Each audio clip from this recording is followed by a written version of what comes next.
You might call it the JFK moment. We choose to go to the moon in this decade and do the other things, not because they are easy, but because they are hard. The idea that there are so many technical challenges to overcome makes it an exciting time for science. Our overall goal is to reduce industrial carbon emissions. Balancing our way of life and protecting the planet, this is going to be the biggest challenge that will face humankind.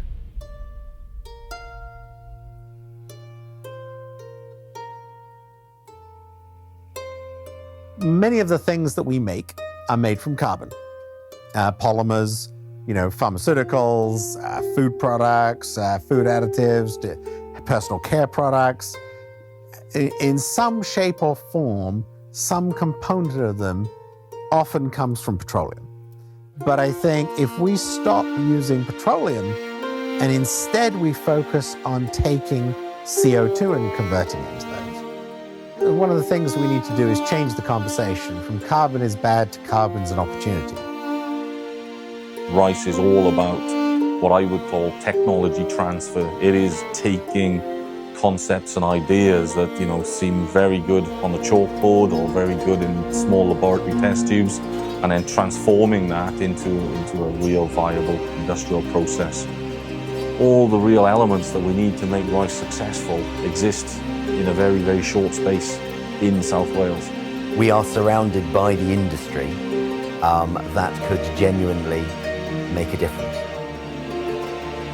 Reduction in the emission of carbon is key to having a stable and reasonably benign world. Has to really change. We can't just carry on taking resources from the planet with no consequence. Being able to convert one of the biggest polluters into the biggest resource is the power of that rice model.